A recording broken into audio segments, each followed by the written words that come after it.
اور غلام سے نکاح قبول کر لیتی ہے۔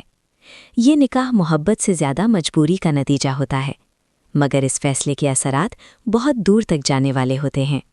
نکاح کے فوراً بعد داجی غلام کو الگ لے جا کر دھمکاتے ہیں۔ وہ کہتے ہیں، سندری کو لے کر یہاں سے دور چلے جاؤ، اگر بادشاہ کے قریب بھی نظر آئے تو انجام برا ہوگا۔ یہ دھمکی صرف غلام کے لیے نہیں ہوتی، بلکہ اس کی ماں لاجو کی جان بھی خطرے میں ڈال دی جاتی ہے۔ اپنی ماں کو بچانے کے لیے غلام خاموش رہنے پر مجبور ہو جاتا ہے۔ رات کے اندھیرے میں وہ سندری کو ساتھ لے کر نکل پڑتا ہے۔ ان کے قدموں میں خوف اور بے یقینی شامل ہوتی ہے۔ وہ نہیں جانتے آگے کیا ہونے والا ہے، لیکن پیچھے رہ جانا بھی ممکن نہیں ہوتا۔ یہ فرار دراصل ایک نئی آزمائش کی ابتدا ہوتی ہے، اور قسمت انہیں ایک اور موڑ کی طرف دھکیل دیتی ہے، جس کا اندازہ ابھی کسی کو نہیں ہوتا۔ دوسری طرف جاندار فوراً بادشاہ کو بھڑکاتا ہے۔ وہ اسے بتاتا ہے کہ غلام سندری کو لے کر بھاگ گیا ہے۔ یہ سن کر بادشاہ کے ہوش اڑ جاتے ہیں۔ اسے یقین نہیں آتا کہ غلام ایسا کر سکتا ہے۔ وہ فوراً غلام کو فون ملاتا ہے، مگر نمبر بند آ رہا ہوتا ہے۔ یہ دیکھ کر اس کا خون کھول اٹھتا ہے۔ وہ چیختے ہوئے غلام کو غدار قرار دیتا ہے اور اعلان کرتا ہے کہ اسے اس کی سزا ضرور ملے گی۔ وہ اپنے آدمیوں کو حکم دیتا ہے، انہیں ڈھونڈ نکالو۔ ہر طرف تلاش شروع ہو جاتی ہے۔ چند ہبوین کا سراغ مل جاتا ہے اور خطرہ ان کے بالکل قریب پہنچ جاتا ہے۔ بادشاہ کے آدمی غلام اور سندری کو پکڑ لیتے ہیں۔ انہیں رسیوں سے باندھ دیا جاتا ہے۔ سندری کی آنکھوں میں خوف صاف جھلکتا ہے۔ غلام بے بسی سے سب کچھ دیکھتا رہتا ہے۔ اسی دوران بادشاہ بھی وہاں پہنچ جاتا ہے۔ وہ تیز قدموں سے سندری کے سامنے آ کھڑا ہوتا ہے۔ وہ پوچھتا ہے، تم نے ایسا کیوں کیا؟ کیوں غلام کے ساتھ چلی گئیں؟ یہ سوال دراصل اس کے ٹوٹے دل کی آواز ہوتا ہے۔ سندری خاموش نہیں رہتی۔ وہ سچ بتا دیتی ہے کہ اس نے نکاح کر لیا ہے۔ یہ سن کر بادشاہ کا دل چکنا چور ہو جاتا ہے اور وہ غصے میں آپا کھو بیٹھتا ہے۔ بادشاہ غصے میں غلام کو مارنا شروع کر دیتا ہے۔ وہ اپنے آدمیوں کو حکم دیتا ہے اسے چھوڑنا نہیں۔ ہر وار میں اس کا ٹوٹا ہوا دل شامل ہوتا ہے۔ سندری یہ سب دیکھ کر چیخ اٹھتی ہے۔ وہ روتے ہوئے کہتی ہے، اگر مجھ سے محبت کرتے ہو تو اسے چھوڑ دو۔ یہ الفاظ بادشاہ کے دل کو چھو لیتے ہیں۔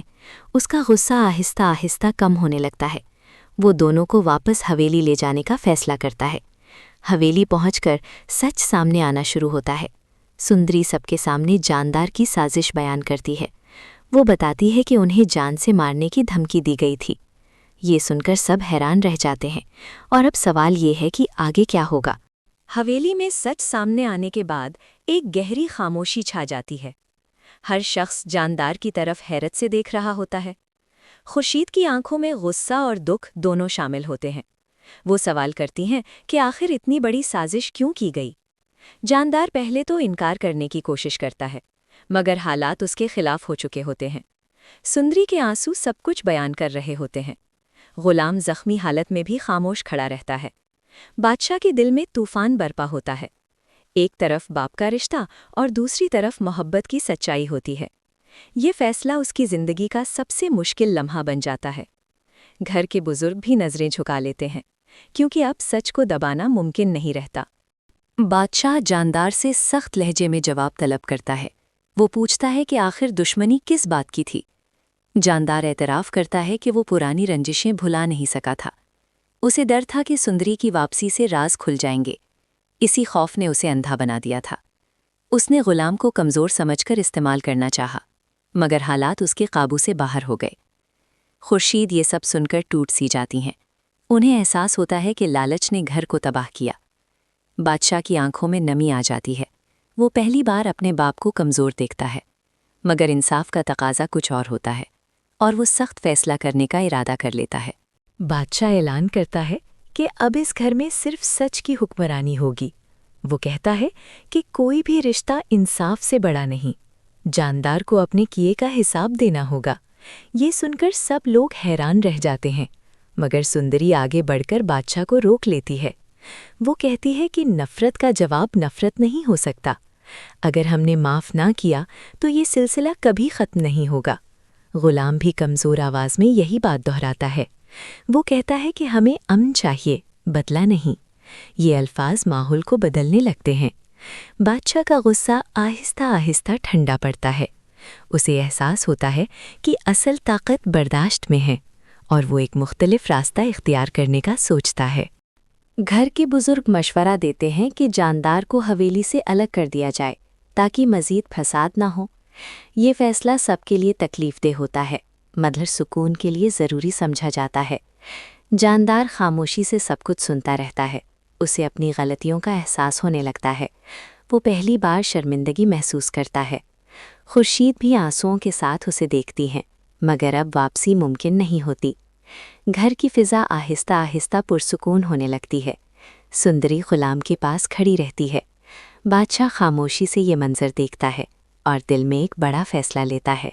بادشاہ سب کے سامنے اعلان کرتا ہے کہ وہ سندری کی خوشی کو ترجیح دے گا۔ وہ کہتا ہے کہ محبت زبردستی حاصل نہیں کی جا سکتی۔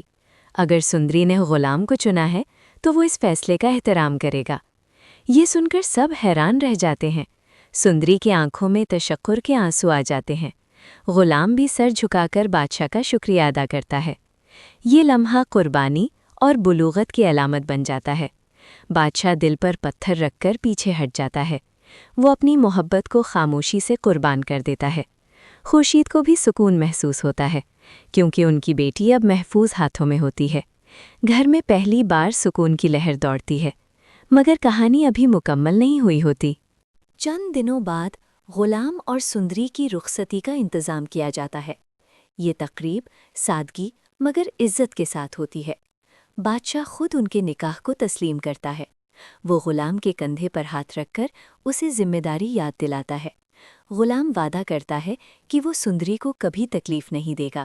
سندری بھی نئے سفر کے لیے تیار نظر آتی ہے۔ خورشید اپنی بیٹی کو دعاؤں کے ساتھ رخصت کرتی ہیں۔ ان کے آنسو اس بار خوشی کے ہوتے ہیں۔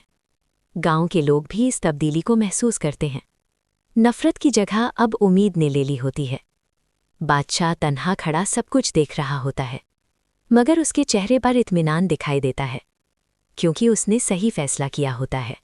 جاندار اکیلا رہ جاتا ہے۔ وہ اپنی غلطیوں پر غور کرنے لگتا ہے۔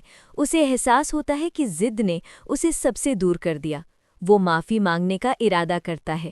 ایک دن وہ غلام اور سندری کے پاس جاتا ہے۔ وہ سر جھکا کر اپنی غلطی قبول کرتا ہے۔ یہ منظر سب کے لیے غیر متوقع ہوتا ہے۔ سندری اسے معاف کر دیتی ہے۔ غلام بھی دل صاف کر لیتا ہے۔ یہ لمحہ خاندان کو دوبارہ جوڑ دیتا ہے۔ بادشاہ کو بھی سکون ملتا ہے کیونکہ نفرت کا باب بند ہو چکا ہوتا ہے اور ایک نیا آغاز سامنے ہوتا ہے۔ غلام بھی دل صاف کر لیتا ہے۔ یہ لمحہ خاندان کو دوبارہ جوڑ دیتا ہے۔ بادشاہ کو بھی سکون ملتا ہے کیونکہ نفرت کا باب بند ہو چکا ہوتا ہے اور ایک نیا آغاز سامنے ہوتا ہے۔ وقت گزرتا ہے اور زندگی معمول پر آنے لگتی ہے۔ سندری اور غلام ایک نئی دنیا بسانے میں مصروف ہو جاتے ہیں۔ وہ ماضی کی تلخیوں کو پیچھے چھوڑ دیتے ہیں۔ بادشاہ بھی اپنے فیصلے پر قائم رہتا ہے۔ وہ خاندان کی بھلائی کے لیے کام کرنے لگتا ہے۔ خورشید اکثر اپنی بیٹی سے ملنے جاتی ہیں۔ گھر میں اب پہلے جیسا شور نہیں بلکہ سکون ہوتا ہے۔ ہر شخص نے اس آزمائش سے کچھ نہ کچھ سیکھا ہوتا ہے۔ رشتوں کی اہمیت سب پر واضح ہو جاتی ہے۔ نفرت کی دیواریں گر چکی ہوتی ہیں۔ محبت نے اپنی جگہ بنا لی ہوتی ہے۔ یہ تبدیلی آسان نہیں تھی مگر اس کا نتیجہ خوبصورت ثابت ہوتا ہے۔ بادشاہ ایک دن اکیلے بیٹھ کر ماضی کو یاد کرتا ہے۔ وہ سوچتا ہے کہ اگر اس نے غصے میں فیصلہ کیا ہوتا تو سب کچھ تباہ ہو جاتا۔ سندری کی باتوں نے اسے بدل دیا تھا۔ اسے سمجھ آ گیا تھا کہ اصل طاقت معافی میں ہے۔ وہ دل ہی دل میں دعا کرتا ہے کہ غلام اور سندری خوش رہیں۔ یوں غلام اور سندری کی محبت آزمائشوں سے گزر کر کامیاب ہوتی ہے۔ بادشاہ اپنی محبت قربان کر کے بڑا دل دکھاتا ہے۔ جاندار اپنی غلطیوں کا اعتراف کر کے سکون پاتا ہے۔ خورشید کو 22 سال بعد اپنی بیٹی کی خوشی نصیب ہوتی ہے۔ یہ کہانی ہمیں سکھاتی ہے کہ ضد رشتے توڑ دیتی ہے اور معافی انہیں جوڑ دیتی ہے۔ اگر اس قصے میں کوئی اصل ہیرو ہے تو وہ سچائی اور برداشت ہے۔ محبت کو زبردستی حاصل نہیں کیا جا سکتا بلکہ اسے آزاد چھوڑنا پڑتا ہے۔ آخرکار ہر کردار کو اس کے فیصلوں کا نتیجہ ملتا ہے۔ گاؤں سنتری میں اب سکون کی فضا قائم ہو چکی ہے اور یہ داستان ایک خوبصورت انجام کے ساتھ مکمل ہو جاتی ہے۔